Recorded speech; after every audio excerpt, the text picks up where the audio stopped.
muito bom dia para você que está ligado na TV Globo. É hora de ficar bem informado com as notícias da nossa região. Toda a nossa equipe está pronta para fazer o nosso NE1. Bora então com imagens do bairro de Prazeres, em Jaboatão dos Guararapes. Avenida Barreto de Menezes, na sua tela, é onde fica o Mercado das Mangueiras. A gente está vendo aí na imagem, né? Bem pertinho também da estação de metrô, movimentação tranquila do trânsito. Agora que a gente está se aproximando do meio-dia, 11 horas e 48 minutos, a gente faz esse passeio com o nosso drone, pilotado aí pelo nosso repórter cinematográfico Ezequiel Quirino. Nós perdemos o sinal, daqui a pouco a gente refaz essa comunicação. Voltou a imagem para a gente, isso para a gente continuar o nosso passeio nesse fim de manhã, comecinho de tarde, passando aí pela estação do metrô. Quem está nesse sentido, vai aí em direção às praias. E a gente aproveita para ver a previsão do tempo também para hoje, para dar uma olhadinha. Choveu, né, na região metropolitana. Agora o tempo até deu uma firmada, viu? De acordo com o clima-tempo, tem possibilidade de chuva. A gente observa aí o céu com muitas nuvens, né? Agora, um outro ponto da região metropolitana para você, com a ajuda do nosso carro. A gente vai sentido Olinda, agora com imagens do nosso repórter cinematográfico Bruno Lafayette. As nossas equipes estão em movimento junto com você que está saindo para o horário do almoço, para resolver alguma pendência. Agora ele está sentido a Avenida Cruz Cabugá e a gente observa aí a movimentação tranquila do trânsito. O trânsito, claro, é um dos assuntos de hoje. Você vai ver também o calendário do NE1 está de volta à rua Delmira Luna, no bairro de Zumbi do Pacheco, em Jaboatão. É que os moradores pedem a construção de um muro de arrimo. O NE1 fala ainda sobre condições de trabalho que prejudicam a saúde. Um advogado tira dúvidas sobre insalubridade. E você, claro, pode participar enviando a sua pergunta. Faz o NE1 junto com a nossa equipe. Manda para o nosso canal Globo. Olha, o QR Code já está aí na nossa tela para você acessar. E tem muito mais para você. Acompanhe com a gente até 13h. Agora, 11 horas e 50 minutos, tem calendário do NE1 em Jaboatão dos Guararapes. É para fazer uma cobrança. Pela terceira vez, estamos na rua Delmira Luna, em Zumbi do Pacheco. É que os moradores seguem cobrando a construção de um muro de arrimo em uma barreira que tira a paz deles, sempre que chove. Bruno Fontes está por lá e com esse tempo assim de chuva, né, Bruno? A preocupação só aumenta. Bom dia para você.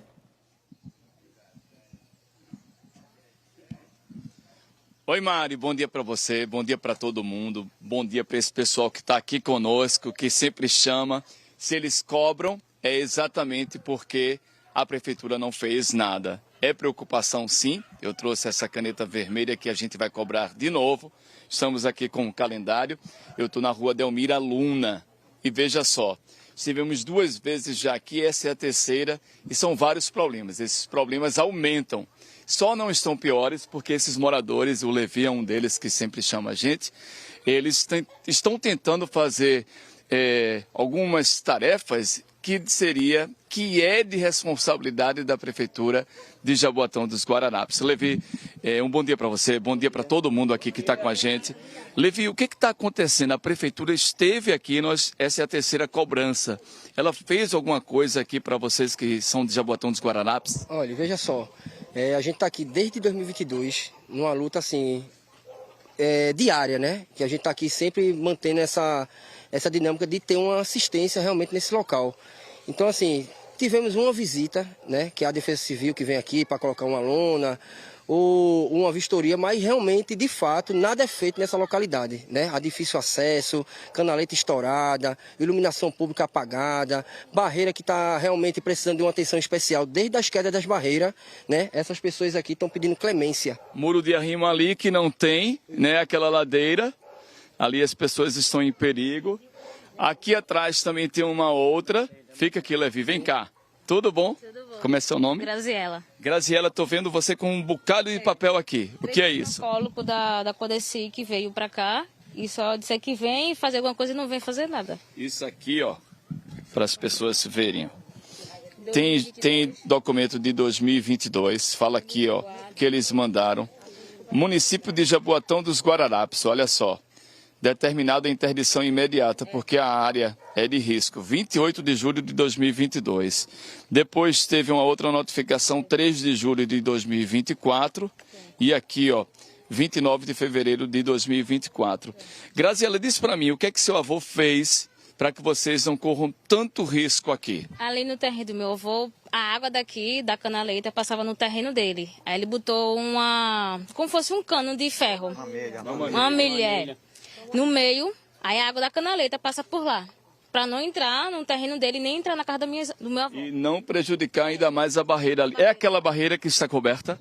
É aquela dali. Plástico? É, tem aquela dali, tem aquela, tá interditada. Aquela dali, toda dali para baixo, tá tudo interditada. E mesmo com aquele acidente grave aqui nessa área... Não, ninguém veio aqui, só veio botar plástico e botou aquele negócio gel. Mantigel, aquele negócio verde ali, que tá caindo, olha ali, tá caindo tudinho. Não botar nada. Só isso. Quando a água bate no negócio verde, aí cai, fica um buraco. Só você só tem que ver ali tudinho. O gel não é muito bom, não. Venha cá, o senhor. Eu soube que o senhor ajudou a fazer essa canaleta aqui. Como é que foi? Vocês gastaram dinheiro, tempo... Como é que foi que Gastemos tempo. Como é o seu nome? Gilberto. Seu Gilberto. Gastemos tempo, trabalho, e é o que a gente faz aqui para dar um socorro a nós que a gente precisa. Tem alguém aqui cadeirante que precisa, tendo socorro, alguma coisa. E a gente próprio tem que fazer alguma coisa para se comover, porque se a gente for esperar recurso que vem da prefeitura, a gente infelizmente não está tendo nenhum. Então, é tudo, alguma coisa que acontece, é a gente que bota a mão na massa, chama os vizinhos, faz alguma coisa aí, para a gente se comover melhor. É ruim demais isso. Vem cá, senhora. Deixa eu vir também com as mulheres aqui, né? Tudo bom? Como é seu nome? Tudo bom. É Ângela. Dona Ângela. Dona Ângela, a senhora mora em que casa aqui? Olha, eu moro ali naquele beco, onde o acesso é muito difícil. Esse é meu vizinho, a esposa dele é deficiente, então tem a maior dificuldade para sair de casa. Acima da minha casa tem um homem cadeirante, tem um senhor cadeirante, que quando ele tem que vir aqui ser socorrido para um médico, qualquer coisa, é 4 homens trazendo ele na cadeira de roda, que nem descer na cadeira de roda consegue. O pessoal que está assim em casa, né, não tem a noção do que vocês passam, né? Do sofrimento. Mas a prefeitura tem, né? Se não tivesse feito, os vizinhos feito essa canaleta, tinha dia, no inverno a gente não teria acesso a carro aqui, nem água, nem entrega de água, nem entrega de gás, se não fosse ter feito, porque a água comia isso aqui tudo, não havia condição. Vem cá, Grazi. As pessoas passam pelo meio da água aqui. Onde fazer isso era um bocado de água aqui, assim. As pessoas, para passar, passavam por cima da água. Vocês ficam com a gente, o Levi também. Olha, só para a gente mostrar às pessoas e também lembrar a Prefeitura de Jaboatão dos Guararapes que nós estivemos aqui outras vezes, como eu bem disse logo no início dessa reportagem. Vamos ver o que nós achamos nos nossos arquivos, essa cobrança que nós estamos fazendo aqui nessa rua que é Delmira Luna. Estivemos pela primeira vez na rua Delmira Luna no dia 13 de junho do ano passado. Na época, os moradores reclamavam da falta de calçamento e de drenagem na via. A única obra para tentar reduzir os transtornos com os alagamentos tinha sido feita por seu Antônio, morador da comunidade, que abriu um caminho para a água da chuva escoar. Eu fiz isso aqui que é para ver se a água não pega no meio da rua, né? Pelo menos pedestre, passa ali um carro. Outro pedido era a construção de um muro de arrimo em uma barreira que tirava o sossego das famílias. Na época, a Prefeitura de Jaboatão dos Guararapes informou que enviaria uma equipe de terraplanagem que estava realizando estudos para implantar um projeto de infraestrutura na região. Voltamos à rua 4 meses depois, em outubro do ano passado. O cenário continuava o mesmo: problemas de drenagem e nenhuma mudança. A única coisa que fizeram agora perto das eleições foi botar um carro de terra e passaram uma máquina. Os moradores colocaram a mão na massa mais uma vez e fizeram canaletas improvisadas para escoar a água da chuva. Foi feito pelo próprio vizinho, que ele tem a casa dele do outro lado, então essa água batia diretamente no pé do muro dele.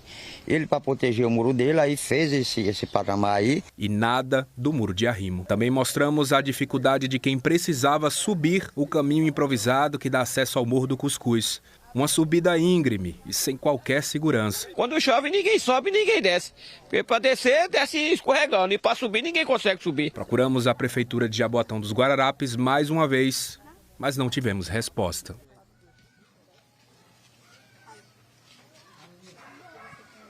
Tá ruim, né? Tá muito difícil. E eu vi vocês falando aqui, nessa reportagem que nós fizemos, que a prefeitura apareceu, mas foi na época de política, não foi, Levi? Exatamente, foi em tempo de política, porque é o seguinte, né? A gente está aqui numa luta diária, como eu disse a você, a gente se reúne, a gente conversa, a gente entende a demanda. Aí quando chega perto de eleição, 15 dias antes, aí as pessoas querem aparecer para ser o bonitinho na história. E não é assim. Não se constrói as políticas públicas dessa forma. Discute, sentando com a comunidade, entendendo a demanda da comunidade para a gente criar um projeto que a gente possa encabeçar nessa localidade. Não tratar as coisas de todo jeito, como todo mundo fosse nada, né? Como se fosse um favor. É, exatamente. Isso é obrigação da prefeitura, isso é obrigação dos parlamentares estar em cima, levar requerimento para a prefeitura e cobrar para ajudar essas pessoas que estão aqui. Não é de agora que a gente está aqui, desde 2020, quando as barreiras caiu, quando eu vim fazer a minha primeira entrega aqui de cestas básicas, eu senti a necessidade e eu tomei isso como uma coisa pessoal, para ajudar essas pessoas. Muito bom. Fala bem, Levília, não? Daqui a pouco eu volto com vocês e com a resposta da prefeitura, tá certo? Maristela. Isso, Bruno, e é muito triste sempre voltar, né, e perceber que a prefeitura não deu a atenção devida, né, para as necessidades que são muito evidentes dessa comunidade. A gente estava ouvindo aí o Levi, ouvimos também a dona Ângela, né, falando sobre essa dificuldade com um cadeirante. Imagina, né, para quem tem dificuldade aí de mobilidade, a situação de fato é bem difícil. Fora o risco da barreira, o medo que essas pessoas enfrentam aí todos os dias. Daqui a pouco o Bruno Fontes volta, o calendário já está ali aberto. Daqui a pouquinho, então, a gente volta para ver se tem uma nova resposta da prefeitura, né, e soluções para essa comunidade. E hoje pela manhã, motociclistas que trabalham por aplicativo fizeram manifestações em pontos da região metropolitana. Você confere aí imagens de hoje cedo, na Agamenon Magalhães, na Praça do Derby, no Recife. Você vê uma concentração grande aí na faixa de pedestres, né? Os manifestantes se dividiram em grupos e saíram numa motociata. Eles fecharam o trânsito por alguns instantes aí na Agamenon Magalhães. A gente observou também uma grande quantidade de agentes da CTTU por aí. O G1 Pernambuco fez uma reportagem sobre esse protesto, que aconteceu em vários pontos. Está nesse QR Code que aparece na sua tela. O Sindicato dos Trabalhadores, Empregados e Autônomos de Moto e Bicicleta por Aplicativo do Estado de Pernambuco é um dos grupos que organizou as manifestações. Rodolfo Salles, presidente do sindicato, disse que os entregadores sofrem com assaltos recorrentes. O G1 Pernambuco entrou em contato com a Secretaria de Defesa Social para questionar sobre a reclamação dos trabalhadores. Você confere tudo no G1, QR Code aí na tela aparecendo para você acessar. Bora seguir então pelo trânsito, ver como está agora em alguns pontos da região metropolitana, imagens aí na sua tela da Avenida Mascarenhas de Moraes, no bairro da Imbiribeira. Os motoristas que estão do lado direito, agora parados aí no semáforo, eles vão sentido Afogados e centro do Recife. No lado esquerdo, o sentido é Prazeres, em Jaboatão dos Guararapes. Agora a Avenida Abdias de Carvalho, no bairro do Bongi, no cruzamento com a General San Martín. No lado direito, os motoristas estão sentido Prado, Ilha do Retiro, movimentação um pouco mais tranquila do lado direito. E no lado esquerdo, movimentação um pouco mais intensa de quem vai sentido aí Engenho do Meio e Curado. Agora a Avenida Agamenon Magalhães, em frente à Praça do Derby, nós vimos aí a imagem mais cedo, né? O trânsito foi fechado por alguns instantes pelos manifestantes, mas o trânsito está liberado, tá? Você está vendo aí nas imagens, neste trecho os motoristas vão no sentido Ilha do Retiro e Boa Viagem. E o nosso drone segue na Avenida Barreto de Menezes. Imagens para você de Ezequiel Quirino. Ele está em Jaboatão dos Guararapes. Você acompanha imagens do trânsito também no viaduto, na Estrada da Batalha. Fica no bairro de Prazeres e a gente observa aí uma movimentação bem tranquila, o trânsito livre para o motorista que está passando aí na região e vai sentido praia. A gente segue circulando pelo trânsito, agora de carro, com imagens de Bruno Lafayette, que está pelas ruas para mostrar a movimentação do trânsito para você. Agora ele está seguindo aí pela Avenida Cruz Cabugá, no bairro de Santo Amaro, sentido centro da cidade, o semáforo fechado. E a gente observa aí uma movimentação também bem tranquila do trânsito, sem dificuldades para o motorista que está passando aí na região.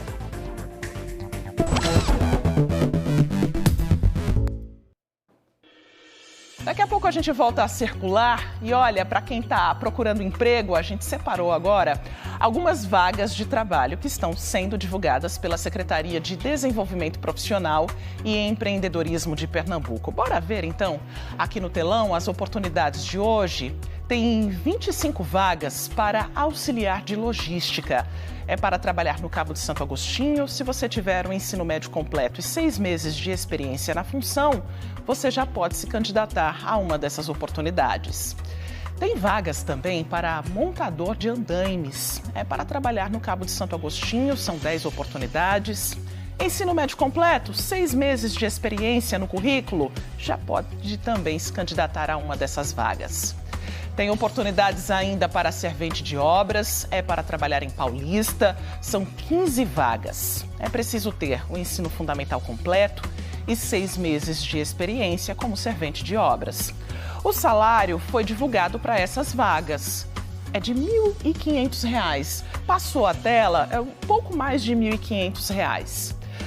Já está na nossa tela agora as vagas aí para pintor de edifícios. É para trabalhar no Recife, são 4 vagas. O ensino fundamental não precisa ser completo, tá? Mas se você tiver 6 meses de experiência, aí você pode se candidatar a uma dessas oportunidades.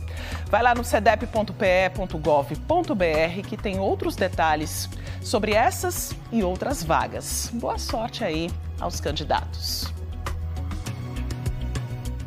E todos os dias a gente faz o NE1, claro, com a sua participação. São dúvidas, sugestões, reclamações que você pode mandar para o nosso Canal Globo. Então, aponta a câmera do seu celular para o QR Code que está aparecendo agora aí na sua tela. Foi o que fez Tarciana e Carlos. Eles mandaram mensagens sobre insalubridade, que é um adicional no salário de trabalhadores, que fala muito também sobre a segurança, né, nas atividades laborais. Vamos ver aqui o que a Tarciana escreveu. Ela disse: gostaria de saber se merendeira tem direito à insalubridade por trabalharmos com facas, panelas com alta temperatura. Isso deixa aí o ambiente insuportável de calor. Tem também choque térmico ao abrir o freezer para tirar frango e outros itens nas preparações. Obrigada, Tarciana, pela sua dúvida, né? O seu comentário aqui pelo nosso Canal Globo. Olha, o Carlos também está conversando com a gente. Obrigada, Carlos, pela participação. Ele disse o seguinte: gostaria de saber se quem trabalha diretamente com insumos de impressoras tem direito à insalubridade. Boa dúvida, viu, Carlos? Boa pergunta. Tem mais dúvidas? Daqui a pouco a gente vai colocando mais na tela. Chegaram algumas sobre esse assunto, mas bora conversar com Joab Alves. Ele está com um advogado trabalhista que vai ajudar a gente aí a tirar as dúvidas da Tarciana, do Carlos, de quem está entrando em contato pelo nosso Canal Globo, né, Joab? Boa tarde para você. Oi, Maristela, muito boa tarde para você, boa tarde a todos. Essa participação, né, das pessoas é muito importante e quem vai nos ajudar a tirar essas dúvidas agora é Antônio Ancioli, ele que é advogado trabalhista. Seja muito bem-vindo aqui ao NE1. Então vamos trazer essa primeira resposta da Tarciana. Boa tarde, Joab, tudo bem? Como vai? Com relação ao trabalho em cozinha, como todos os outros, é importante que a gente já balize essa nossa discussão a partir disso aí. Deve existir um estudo prévio sobre o ambiente de trabalho. Então, o trabalho em cozinha está submetido ao ambiente insalubre, sim, mas não necessariamente ela tem direito ao adicional de insalubridade. O que é que se deve verificar? A exposição básica da cozinha é ao calor. Então, deve-se verificar se a cozinha industrial está climatizada, se ela está com o sistema de isotônico correto, e deve-se fazer essa análise em cima exatamente dessas balizas que o próprio Ministério do Trabalho e que a perícia fará. Em relação aí à pergunta do Carlos, né, que ele gostaria de saber, quem trabalha diretamente com insumos de impressora, se ele também tem esse direito. Mais uma vez, o contato com insumos de impressora, como qualquer outro tipo de material que se presuma químico, deve ser analisado exatamente qual agente é aquele que está sendo submetido. As impressoras em geral, as indústrias hoje em dia em geral, elas fazem os materiais dela à base de água. Então, em geral, até para responder mais objetivamente, em geral ele não vai ter esse direito. Mas, mais uma vez, o que se precisa verificar é exatamente qual foi a qual agente que ele foi exposto para saber se existia ou se não existia o elemento químico que geraria ou não a insalubridade para ele. Doutor, acho que esse é um assunto também que alguns trabalhadores têm, se tem como fazer um cálculo quem tem direito. E, de repente, se aquela empresa ali não estiver pagando corretamente, o que é que ele deve fazer? O cálculo tem como fazer, mas a gente tem que ter em mente o seguinte: a insalubridade ela pode ser bloqueada ou minorada dentro dos limites que a legislação prevê. Então, a primeira preocupação do trabalhador tem que ser em bloquear este acesso, porque a gente tem que entender que, havendo a exposição, a saúde do trabalhador está sendo prejudicada. Então, esta tem que ser a primeira preocupação. Mas, efetivamente, também existem alguns casos em que não consigo nem bloquear nem diminuir. Então, sim, tem como fazer, sendo que a base de cálculo para isso é de 10%, 20% ou 40%, na medida em que for verificado se for de natureza leve, média ou grave. Doutor Antônio, deixa eu só reforçar aqui o QR Code para o pessoal que está acompanhando a gente aí no NE1. Pode mandar a sua pergunta, que a gente vai estar conversando durante o NE1 de hoje com o doutor Antônio. E aqui a gente já está recebendo algumas mensagens, viu, doutor? É o seguinte, a Silvana, ela disse que é açougueira em um supermercado aqui do Recife. Gostaria de saber se tem direito à insalubridade. Se tem direito, como é que ela recebe? Mais uma vez, a base da resposta deve-se analisar o ambiente a que ela está submetida. Na qualidade de açougueira, provavelmente ela está exposta a uma câmara frigorífica que deve ter um ambiente frio que poderá gerar insalubridade. Porém, existem equipamentos de proteção individual, que é a base da insalubridade, a base do bloqueio da insalubridade, que podem fazer com que ela não tenha o direito a este benefício. O benefício só é concedido quando existir a possibilidade do bloqueio ou da diminuição dos limites aceitáveis e este bloqueio não seja suficiente. Doutor Antônio, obrigado por sua participação nessa nossa primeira entrada aqui ao vivo. O senhor vai continuar aqui comigo. Mais uma vez a gente reforça, você é de casa, pode participar com a gente, que a gente vai estar tirando essas dúvidas. Maristela. Isso, Joab. Faz como a Silvana, o Carlos, a Tarciana, que participaram aqui pelo nosso canal Globo. O QR Code está aí na tela para você mandar a sua pergunta, que daqui a pouco o Joab Alves volta para tirar as dúvidas com a ajuda do doutor Antônio. Doar sangue é um ato de solidariedade que pode salvar vidas. O principal hemocentro do estado é o Hemop, na área central do Recife. E por lá, o estoque de sangue está baixo e, claro, precisando de doações. Kleber trazia no peito o motivo de estar aqui. Eu dou há 2 anos, hoje vai ser a minha 6ª vez doando. E a primeira vez que eu doei foi numa campanha da minha igreja. O que continua te trazendo aqui para doar sangue, cara? A vontade de ajudar, né? A vontade de ajudar. Ele sabe que doar sangue pode salvar vidas, até 4 por bolsa. O que também não é novidade, infelizmente, é o tamanho do desafio do Hemop, manter o estoque abastecido. Nós não temos a cultura do doar. E a necessidade ela é diária, seja para uma emergência, sejam para cirurgias programadas, sejam para pacientes com câncer que utilizam constantemente no seu tratamento. Então, é incentivar sempre, é ligar para os doadores, é fazer a convocação, porque no momento como esse, nós estamos com estoque crítico. O que é que significa isso? 30% a menos no estoque, 100 doadores a menos. Nunca é demais reforçar que a doação é muito importante. E o Hemop segue de portas abertas para receber quem quer ajudar. Mas nos próximos dias, o Hemocentro vai passar por uma mudança no sistema de dados do banco de sangue. Isso pode mexer um pouquinho na rotina de doações. Da próxima segunda-feira até o dia 12 de setembro, os funcionários devem passar por um período de adaptação ao novo modelo. Por isso, a supervisora de captação faz um pedido para garantir que o banco de sangue seja reforçado antes. É um sistema mais moderno que vai garantir uma modernização em todas as unidades de Recife e do interior do Hemop. Então a gente vai ter um período de adaptação das equipes, o atendimento ele vai ser um pouco mais moroso para que todos nós possamos nos adaptar, mas também precisamos do doador aqui. O sistema vai ser modificado, mas o Hemop não vai parar de atender quem chegar aqui para realizar sua doação. Rosimar tinha uma razão especial para estar aqui hoje. É minha primeira vez e assim, vou fazer doação para minha irmã, que ela está precisando, que ela vai fazer uma cirurgia. Você pretende continuar sendo doadora de sangue? Sim, creio que sim. Pessoas que, ao ajudar, acabam se ajudando também. É uma sensação muito boa. E feliz, né, por poder salvar vidas, né? Olha, a sede do Hemop fica na rua Joaquim Nabuco, 171, no bairro das Graças, no Recife.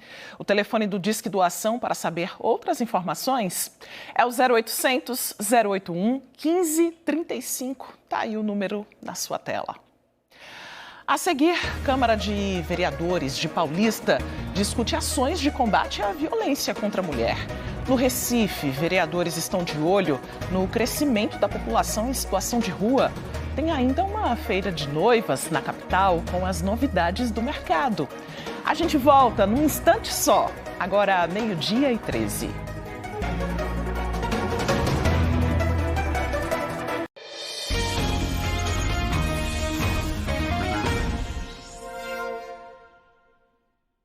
Meio-dia e 16, estamos de volta. Vamos voltar agora com Bruno Fontes, que está no bairro Zumbi do Pacheco, em Jaboatão dos Guararapes. Ele conversa com os moradores da rua Delmira Luna, que pedem atenção das autoridades para essa área, né? São muitas reivindicações, Bruno. A prefeitura já deu alguma resposta? A Prefeitura de Jaboatão dos Guararapes, ela enviou uma nota para a gente agora há pouco. A gente sempre lembra aqui que a gente convida esse representante, o porta-voz do governo, para que ele, na comunidade, ele explique para a gente o que eles vão fazer. Mas aí eles mandaram essa nota, a gente vai passar para esses moradores que estão com a gente, lembrando que a Delmira Luna fica em Jaboatão dos Guararapes, no bairro de Zumbi do Pacheco, e por onde a gente passa aqui, há vários pontos aqui de risco. Essas barreiras, eles colocam o plástico, mas o problema mesmo não está sendo resolvido. Deixa eu contar para vocês essa história agora que a Prefeitura mandou para a gente. Ela disse que a Delmira Luna, a rua, eles fizeram já esse projeto técnico e estão na fase da captação de recursos. E disseram que sobre essa possibilidade da construção de um muro de arrimo, eles vão mandar uma equipe técnica ao local. Aí, o senhor estava rindo por quê? Vem cá. Porque essa já é a terceira vez que a gente estamos aqui, já faz muitos anos que essa proposta é sempre a mesma resposta? Sempre a mesma resposta, sempre a mesma resposta. Estamos mandando alguém, estamos mandando equipe e tal, e lá vai, não sai nada, é no mesmo problema. Só é copiar a resposta, né? Isso, só copiar a resposta e mandar a mesma justificativa e acabou, se nada sai. Grazi, você falou da outra vez aqui a casa do seu avô. A água escorre por aqui, só não está pior porque vocês fizeram aquela canaleta. Canaleta e tem uma manilha ali e sai ali embaixo. Senão entrava no terreno, entrava na casa dos meus avós. São 2 idosos. O senhor trabalha aqui entregando água mineral, estava me falando. Como é que está sendo para você? Porque eu só vejo que a rua cada vez mais está piorando. Como é seu nome? José. É dificultado para eu fazer entrega aqui. Tem vezes que chove, está chovendo, eu faço entrega lá em cima. Aí já quebrei garrafão de água mineral aqui. E é muito difícil fazer entrega de água, fazer entrega de gás. É muito difícil mesmo para entregar. Deixa eu mostrar isso, que eu fiquei impressionado. Disse que Bianca Carvalho da outra vez mostrou. E veja só, deixa eu mostrar. Essa partezinha aqui, verde, que eu estou tirando, deixa eu tirar. Isso aqui é geomanta. Eu mesmo não estava acreditando, mas aí os moradores me disseram que há um tempo atrás a Prefeitura de Jaboatão esteve aqui e colocou isso como proteger.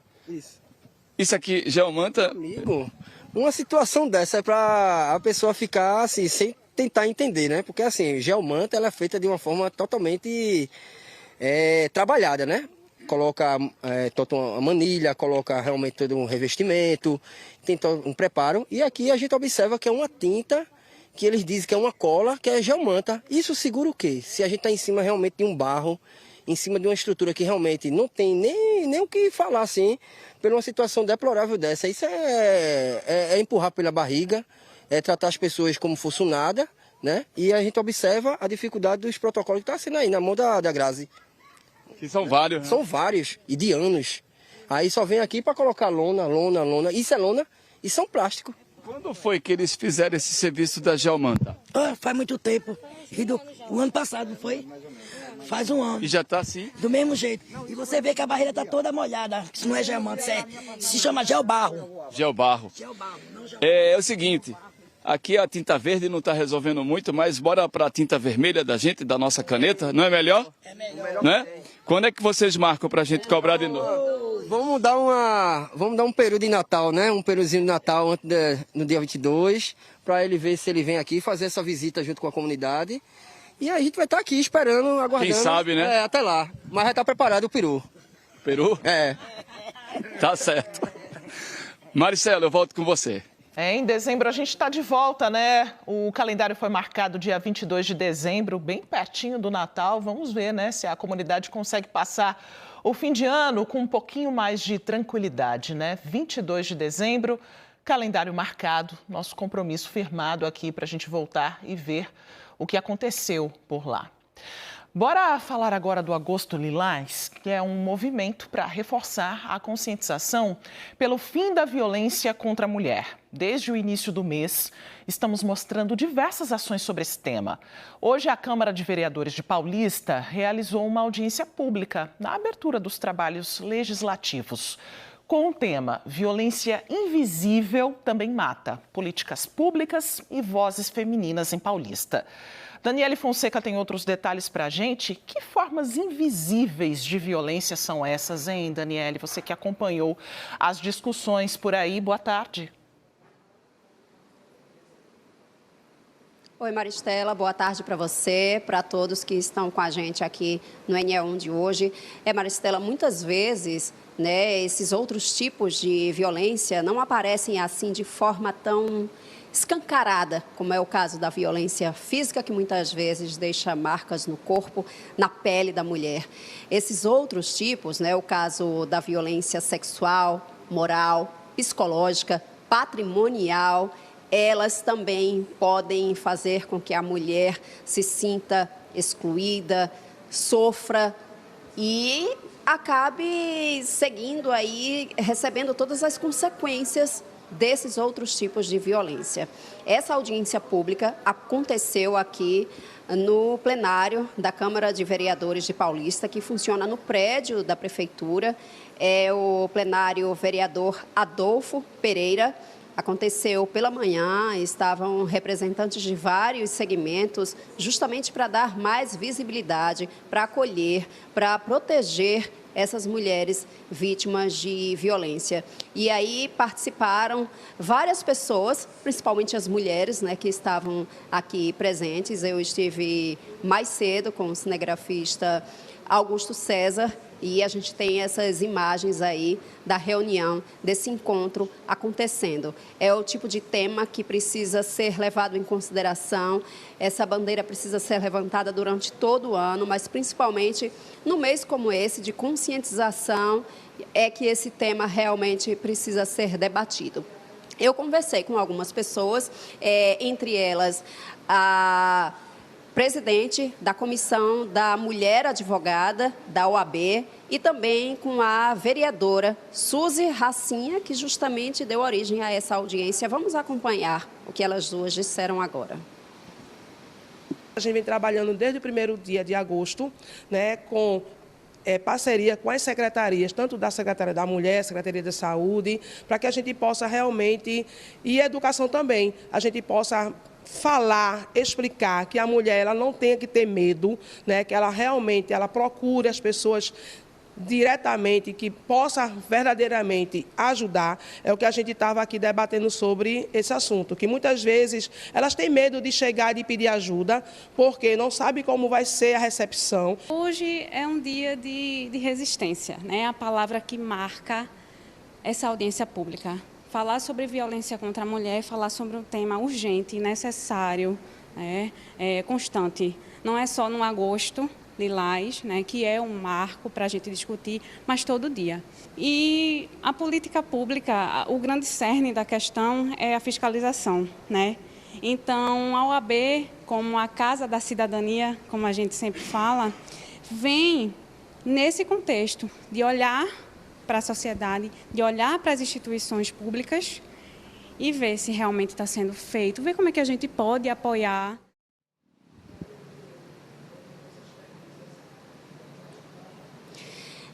Gente, foram as falas aí, né, da vereadora, também da UAB, e nós também escutamos representantes que estavam aqui, tanto da Secretaria da Mulher de Paulista, quanto da Secretaria de Saúde, que falaram sobre os serviços que são prestados a essas vítimas que sofrem qualquer tipo de violência, como é que o município está chegando nessas pessoas para oferecer apoio e acolhimento. Vamos ouvir também agora o que elas duas disseram.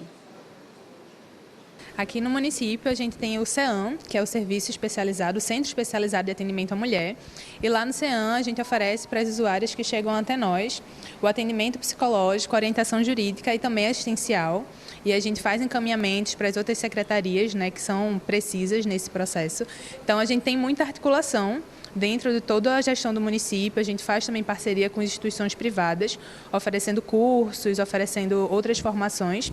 E dentro do nosso serviço específico, além de processos jurídicos e desse acompanhamento, a gente também realiza ações de prevenção. Hoje a gente tem os CAPSs, né, que é onde a gente recebe muitas mulheres psicologicamente necessitando desse apoio, né? Então, a gente tem um CAPS hoje, o CAPS 24 horas, Tereza Noronha. A gente também tem feito busca ativa. A gente tem a porta de entrada hoje é a saúde, né? Hoje a gente tem a UPA, a gente tem a Policlínica Torres Galvão aqui no município também, que recebe essas mulheres vítimas de violência. E ela é encaminhada para os outros serviços.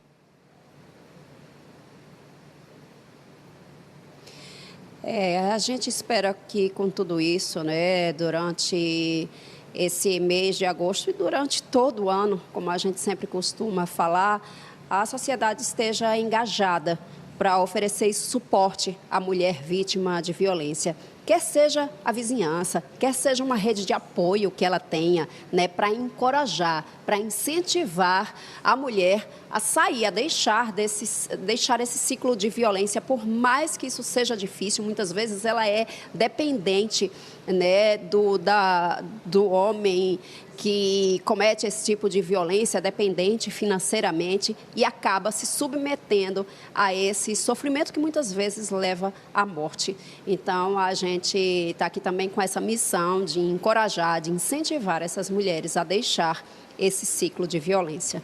A gente volta contigo aí no estúdio do NE1. Maristela. Não é fácil quebrar esse ciclo, né, Daniele? Mas a palavra que você usou, né, o suporte, é isso que a mulher precisa, né? A mulher que é vítima, esse suporte e o fortalecimento dessa rede de proteção. De acordo com um levantamento do Observatório Brasileiro, quase 4.000 pessoas vivem nas ruas do Recife. Uma situação que preocupa e mobiliza o poder público e a sociedade civil. Para quem vive nas ruas, encontrar uma cama à noite para descansar é garantir muito mais do que conforto, é ter dignidade, esperança.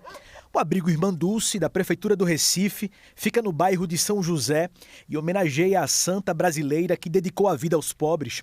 É o único abrigo noturno público da capital com 100 vagas em 3 quartos coletivos, 1 para mulheres e 2 para homens. Quem chega passa por uma triagem, recebe roupas e lençóis limpos, sabonete, shampoo, pasta e escova de dente.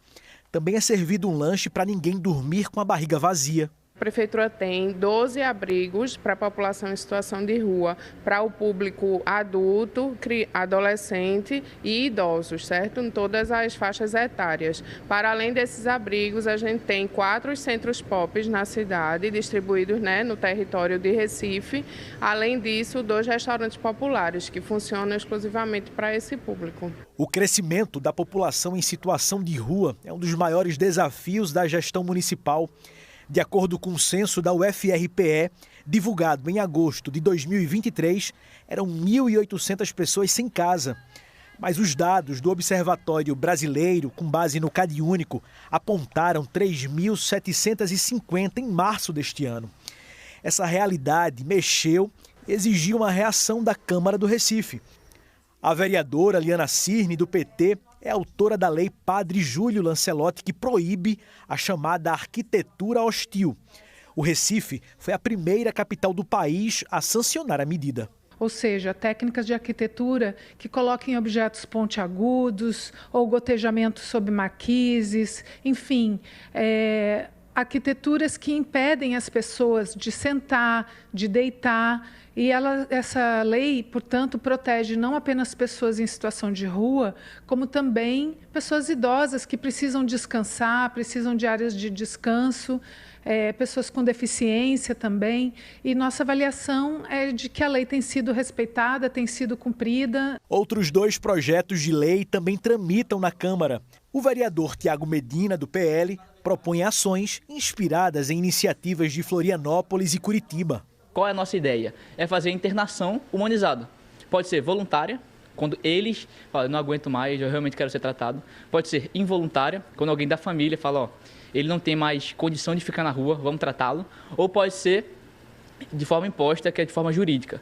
Quando os jurídicos, né, assim, o Ministério Público, enfim, vê que é perigoso ele permanecer lá e manda ele para internação compulsória. Só que o nosso problema não é assim, a gente não quer só jogar ele na internação e acabar. Depois da internação compulsória, a gente quer dar dignidade tanto de vida e quanto de trabalho também. Então, a gente poder reinserir ele no mercado de trabalho aqui no Recife. O vereador Eduardo Moura, do Novo, também trabalha em uma proposta com 3 frentes voltadas à assistência para quem vive na rua. Primeira via, que os centros POP também funcionem à noite, para que quem faz o tratamento lá, quem faz o acompanhamento lá, possa dormir lá e não dormir na rua. Ponto 2, criação de novos abrigos noturnos. Recife só dispõe de um hoje, não comporta a população de rua. Se vai ficar na rua, que não durma na rua. Mas o principal, a criação de centros de tratamento de adictos, ou seja, de viciados. Porque 100% dessa população está viciada em droga. Se eles tratarem o vício, a gente consegue reinserir na sociedade, reinserir num trabalho. A própria prefeitura pode empregar na limpeza urbana, por exemplo. E essas pessoas podem ter produção para a sociedade, ao invés de serem vítimas e consumidas pelo vício ou praticarem violência. Famílias inteiras ou pessoas sozinhas, sem moradia, se multiplicam pelas ruas da cidade. Um seminário da CDL, realizado na sede da OAB, reuniu representantes públicos, empresários e movimentos sociais para debater o assunto e trazer soluções. Robson, do Movimento Nacional da População de Rua, participou do encontro e acredita na união, na empatia e na ação política para enfrentar o problema. Eu acho que falta, toda a sociedade civil, o governo, o governo federal também ter esse entendimento, de aumentar esse repasse de recursos, Estamos com a PL lá, rodando e transmitindo lá na Câmara Federal, e porque hoje não dá, o recurso que hoje é repassado para os estados e municípios é muito pouco, Onde se deveria investir mais na política de assistência social, que é a política que segura tudo, é a assistência social. Agora, 12h33, bora seguir pelo trânsito. Nós já temos imagens aí da BR-101, nós perdemos o sinal desse trecho aí da BR-101 perto da entrada da Muribeca, mas nós vamos trazer outros pontos daqui a pouco para você. Tem um outro ponto da BR, inclusive, já está aí na sua tela, no bairro da Cidade Universitária, em frente ao Hospital das Clínicas. Aí a gente consegue ver a movimentação, no lado direito, os motoristas vão sentido Várzea e Curado, no lado esquerdo, sentido Avenida Caxangá e Macaxeira, trânsito livre para o motorista, sem congestionamentos aí no local. Bora seguir para a Avenida Norte, no bairro da Encruzilhada. Nós temos aí a imagem no cruzamento com a João de Barros. A gente observa a movimentação do trânsito. No lado direito, os motoristas que estão sentido aí Rosarinho, Casa Amarela. E no lado esquerdo, sentido Santo Amaro e centro do Recife. E começa hoje, vai até o dia 31, a Expo Noivas e Debutantes. O evento tem acesso gratuito no Shopping Recife e reúne mais de 80 expositores com novidades para casamentos e festas de 15 anos. Quem tem os detalhes é a Natália Dielu. Dá para pesquisar os preços de muitos serviços num lugar só, né, Natália? Boa tarde. Dá para negociar, né? Dá para fazer degustação já. Boa tarde para você, Maristela. Boa tarde a todos. Essa feira está acontecendo aqui na Praça de Eventos do Shopping Recife e tem muita novidade, né? Porque os fornecedores de casamento estão sempre em busca de novidades. Aqui tem uma coisa muito curiosa que ainda bem que eu provei antes do ao vivo, porque senão eu ia pagar mico aqui ao vivo. O nitrogênio, né? Isso, nitrogênio. Pipoca com nitrogênio. Como é que funciona?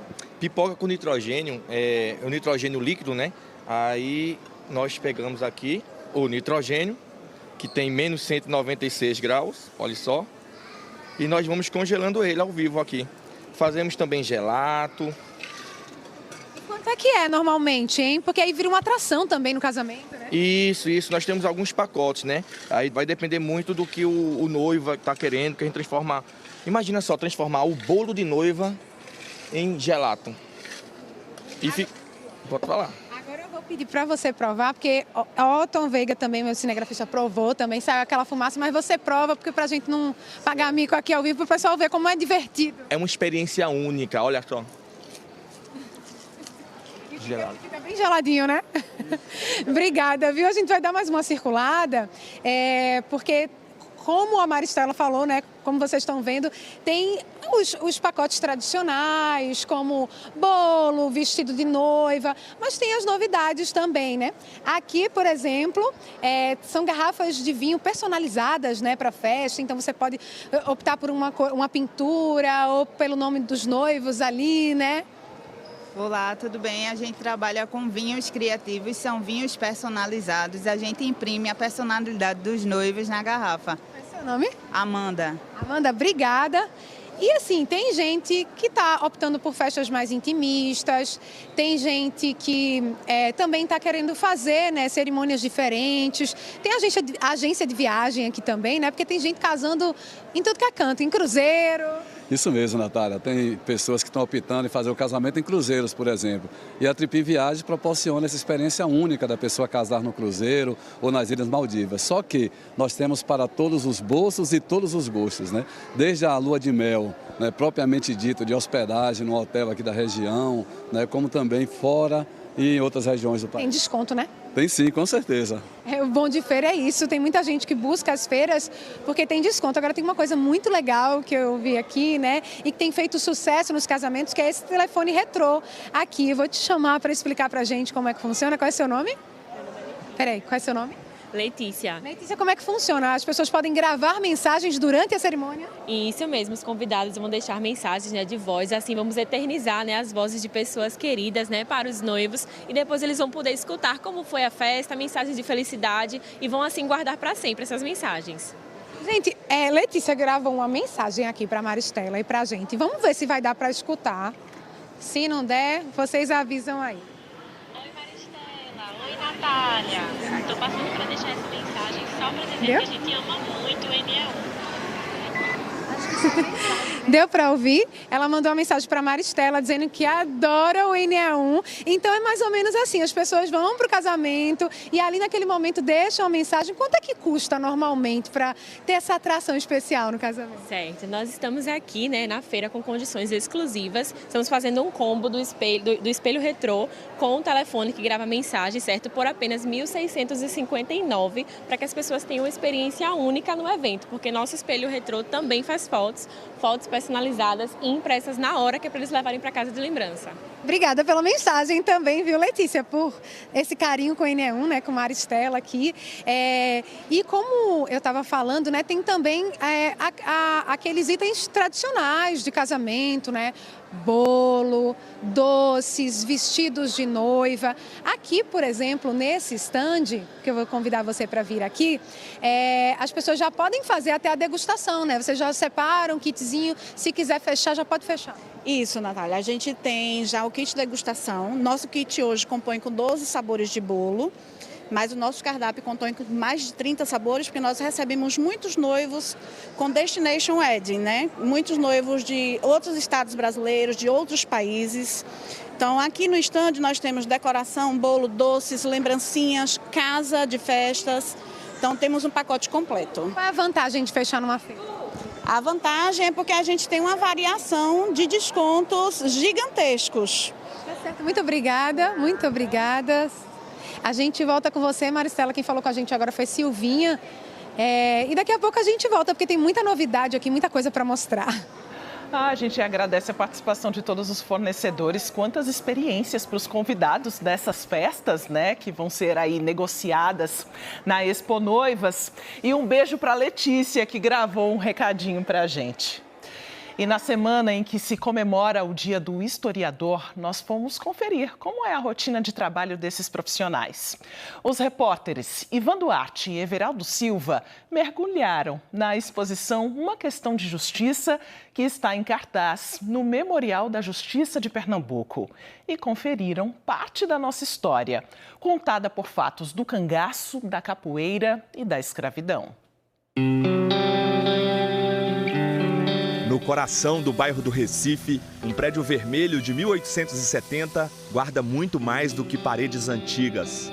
É um espaço onde o passado ainda tem voz. Desde o ano 2000, tombado como patrimônio histórico, o endereço abriga o Memorial da Justiça de Pernambuco.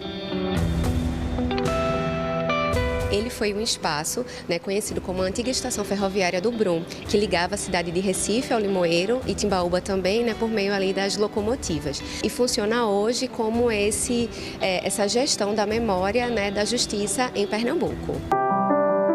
Logo na entrada, a exposição Uma Questão de Justiça.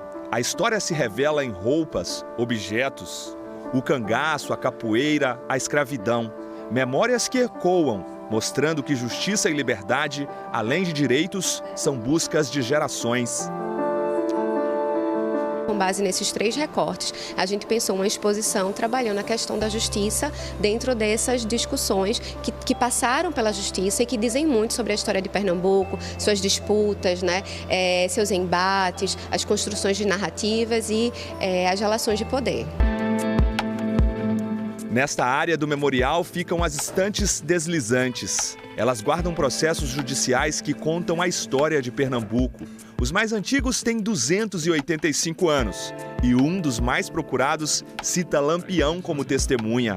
É este documento, de 1916. Na verdade, foi uma briga entre as famílias de Lampião e a família de José Saturnino, que era um fazendeiro de Vila Bela, que hoje é Serra Talhada.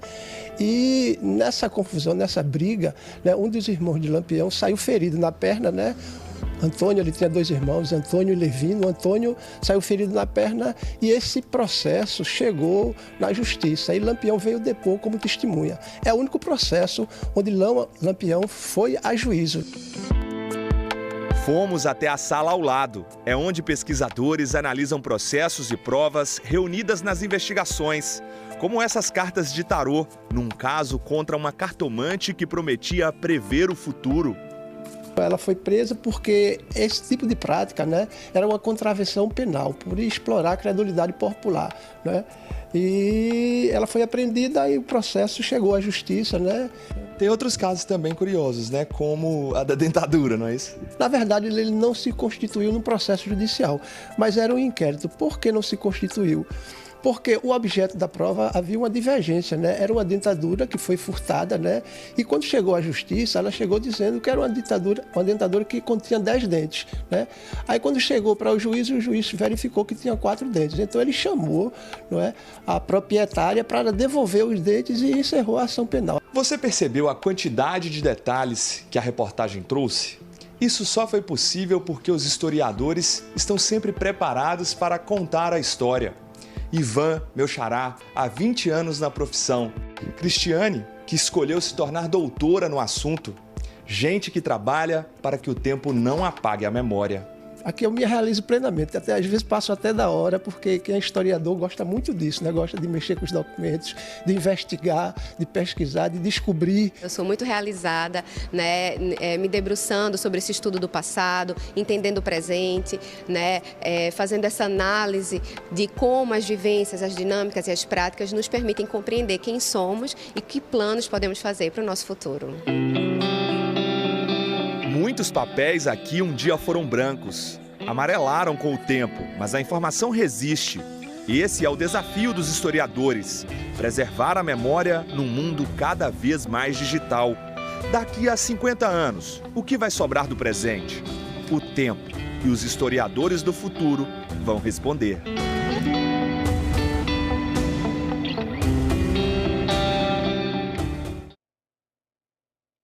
E nos destaques do Jornal Hoje, você vai ver que a Câmara deve votar, logo mais, o projeto que estabelece regras para a proteção de menores contra a adultização nas redes sociais. Boa tarde, Trali. Olá, boa tarde. As atenções hoje estão voltadas para o Congresso Nacional. A gente vai trazer logo mais para você todos os detalhes da discussão na Câmara dos Deputados sobre o projeto de lei que estabelece regras para a proteção de crianças e adolescentes no ambiente digital. Essa proposta já foi aprovada no Senado e a expectativa é de que seja votada ainda hoje pelos deputados. Crime organizado e domínio de território. Vamos mostrar uma operação do Ministério Público do Rio de Janeiro contra 2 quadrilhas de milicianos que agem em cidades da Baixada Fluminense. E olha que boa notícia que vem da ciência. Pesquisadores descobriram que uma única dose da vacina contra a dengue já oferece mais de 60% de proteção contra hospitalizações. E que a segunda dose do imunizante é essencial para aumentar a eficácia contra a doença. A gente se vê logo mais então com muito mais no Jornal Hoje. Um abraço, obrigado e até já. O NE1 de hoje fala sobre insalubridade, um auxílio que deve ser pago ao trabalhador, trabalhadora que exerce funções de risco. Joab Alves está de volta para tirar as dúvidas que chegaram pelo nosso canal Globo. Joab. É isso, Maristela. Eu continuo aqui no bairro do Pina, ao lado do doutor Antônio Ascioli, advogado trabalhista.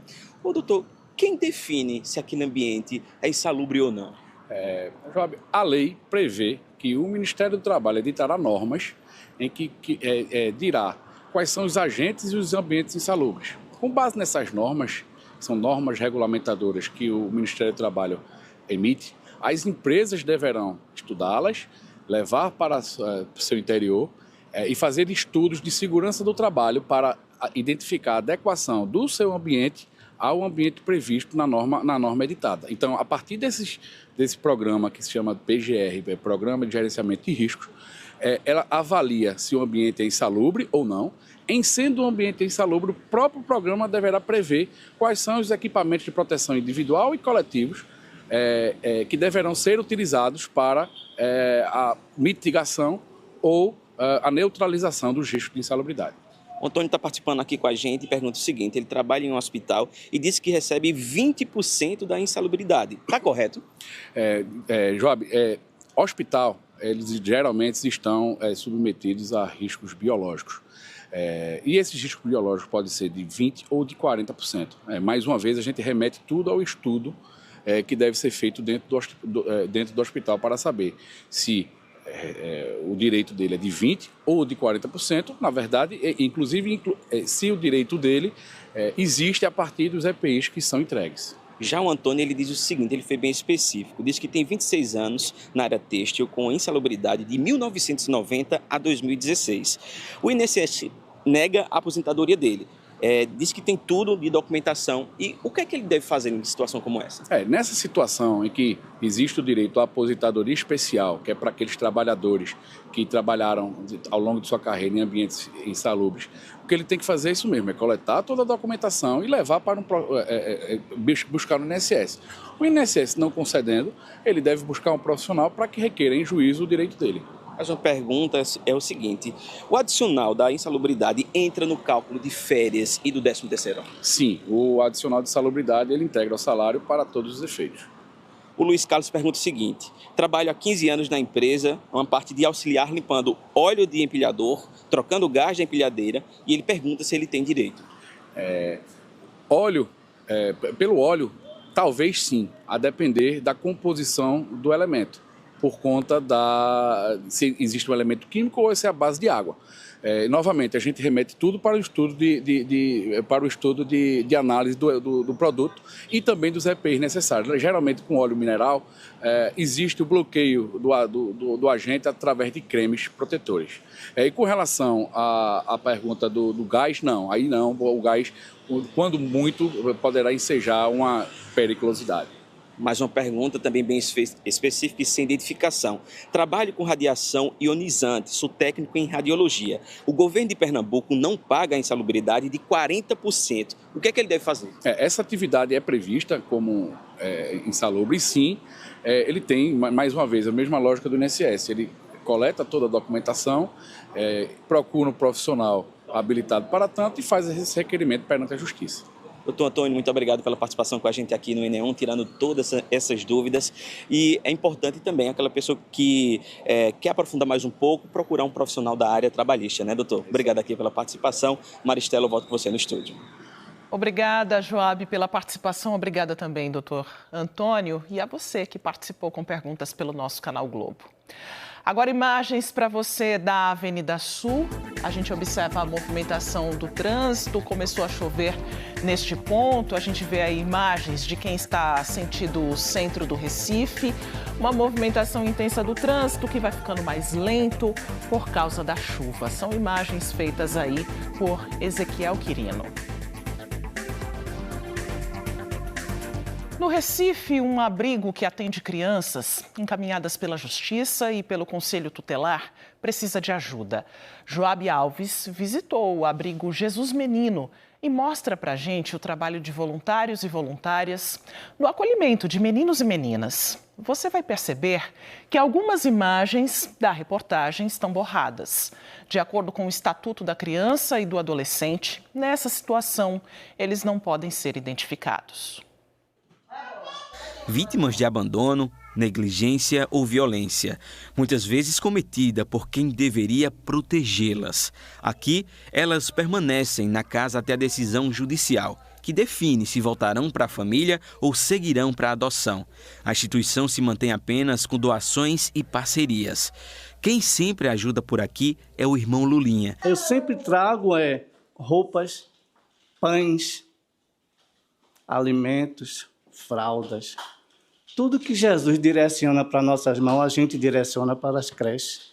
Atualmente, o espaço acolhe 15 crianças. Todas têm direito à alimentação, uma cama confortável, produtos de higiene e o cuidado diário das cuidadoras, além de acompanhamento psicológico.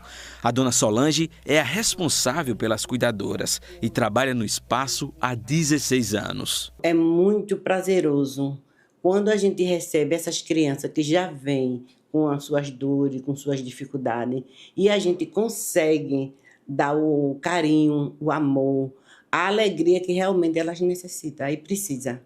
Entendeu? Para mim, é muito importante isso e satisfatório. Aqui no abrigo também tem as pessoas que trabalham de forma voluntária. Aqui está a Nilce Mota, ela é psicóloga. Nilce, o que representa para você estar nesse abrigo? E como é o cenário também das crianças que chegam aqui? Para mim, eu tenho hoje uma satisfação muito grande de estar aqui, cuidando de vidinhas que deveriam estar nos seus lares, né, com todo o apoio de um desenvolvimento normal, e elas estão fragilizadas. Elas chegam aqui desse jeito, né? E aí o meu trabalho aqui é ajudar essas crianças. Tem crianças que chegam aqui 1 aninho, 2 aninhos, né? Não tem como elas conversarem, nem fazer terapia com elas. Mas eu escuto, eu chego junto, eu auxilio as cuidadoras, né? Eu vejo algumas fragilidades a mais nas maiorzinhas, do que a gente pode conversar, brincar. É importante a gente reiterar que essa questão dos voluntários, vocês precisam aqui disso também, além das doações de alimentos, de brinquedos? A gente pode solicitar, né? Você que é nutricionista, que pode vir, você sabe quem é nutricionista, sabe das carências que as crianças têm a nível alimentar e também todos os prejuízos que elas têm, né? Porque muitas crianças aqui chegam de pais drogados, né? Então teve uma gestação já muito comprometida e a gente hoje precisa dessa profissional na casa e não temos. A Laíde é responsável pela mobilização de recursos e contou sobre a importância das doações para manter o trabalho do abrigo. O Jesus Menino vive um momento delicado em que o apoio de quem acredita nessa causa faz ainda mais a diferença. A gente hoje tem uma central de mobilização, né, que a gente liga para as pessoas, a gente tem um portador que vai buscar essas doações, as pessoas fazem essas doações também. Através do Instagram também você pode entrar, tem um link, eu quero doar, e você se tornar um doador nosso. E assim, gente, não é fácil a gente manter todos os meses e a gente precisa realmente de doadores recorrentes para que a casa funcione. Porque o doador que vem aqui apenas em datas comemorativas, ele dá um remédio assim naquele momento, mas a casa ela tem necessidades todos os meses, como qualquer casa. Você pode entrar em contato com o Abrigo Jesus Menino nas redes sociais, pelo @Abrigo Jesus Menino Agem. Agora a gente volta a mostrar as novidades do mercado de casamentos. Tem uma feira acontecendo no Recife com mais de 80 expositores. É a Expo Noivas e Debutantes. Natália Dielu está lá mostrando as curiosidades e os serviços, né, Natália? Maristela, tem do bolo, né, que é o mais tradicional, até aquelas atrações que as pessoas buscam para tornar a experiência ali da cerimônia ainda mais legal, né, inesquecível. Tem também a fotografia, né, o álbum de casamento que Alexandre, que é fotógrafo, né, Alexandre Magalhães, inovou, né? Porque as pessoas têm os vídeos, às vezes as fotos, e aí você fez um álbum todo diferente. Explica pra gente, mostra. Exatamente. Esse é um álbum diferente, né? Ele junta o vídeo e a fotografia. Então, na primeira página, o casal pode ter o vídeo do casamento, né? E nas páginas seguintes, o próprio álbum, que são as fotos. Então, juntando o vídeo e as fotos num único material. Muito bom, muito bonito, de muito bom gosto. Muito obrigada, Alexandre. E tem gente que gosta de açaí, tem gente que ama café. Isso também pode estar no casamento, né? A gente está vendo aqui que tem outros fornecedores que levam, né, um espaço para os convidados escolherem o açaí, né? Oi, Natália, boa tarde, tudo bem? Então, a gente traz essa novidade, né, que é uma sensação. A gente está tendo muito casamento agora durante o dia, né? A temperatura radiante, bastante calor. E nada melhor do que os convidados chegarem na recepção, né, do casamento e se depararem com uma estação de gelatos e açaí para refrescar o ambiente, né? Quanto é que custa mais ou menos um negócio desse? Então, hoje a experiência da estação açaí, ela está por R$ 29,90 por pessoa, né? São 4 horas de evento ilimitado, servindo-se à vontade, com frutas, toppings e caldas, né? Então, vindo aqui na feira, a gente está trazendo algumas condições especiais. Massa! E a gente sabe que sempre tem ali, né, a Ilha dos Drinks para as pessoas escolherem, mas tem muitos apaixonados por café e essa é também uma possibilidade, né, no casamento, levar o café para os convidados. Conta pra gente. Isso, tudo bem? Boa tarde, tudo bem? Isso é uma experiência que a gente está trazendo, né, para todos os convidados, os noivos que amam café. Hoje é a segunda bebida mais consumida do mundo, né? Eu não sei se é a primeira ainda, mas assim, essa é uma experiência incrível que a gente está trazendo, tá? Para todos os convidados. Temos cafés com borda de Nutella, com doce de leite com paçoca, cappuccino, expresso, carioca, que é um café mais suavizado. Então, está sendo incrível essa experiência nos casamentos. E é isso que a gente... É mais ou menos que a gente fala de preço também, porque às vezes as pessoas estão assistindo, estão organizando o casamento, né? Querem saber quanto é que custa, mais ou menos. A gente tem uma base, né, de R$ 25, 27 e 30 reais por pessoa, né? Dependendo da quantidade de pessoa, o menu escolhido, que a gente também trabalha com cafés gelados, chocolate quente, sodas italianas. Então, é um menu mais completo. Dependendo do que o cliente escolher, a gente já tem a base de preços e estamos com promoção exclusiva aqui na feira, né? Certo, muito obrigada, viu? A feira que está acontecendo aqui, né, que tem todos esses fornecedores reunidos que estão prometendo descontos, né, promoções, vai até o final do mês, no dia 31 aqui no Shopping Recife, no horário de funcionamento do shopping, né, durante a semana, das 9 às 10 horas da noite. No fim de semana esse horário é um pouco mais reduzido. A gente volta com você, Maristela. Muito bom, Natália. E o NA1 volta amanhã. Agradeço demais a sua companhia e você, claro, pode rever e compartilhar as reportagens a qualquer hora no Globoplay. Uma ótima tarde para você. Fique agora com o Globo Esporte.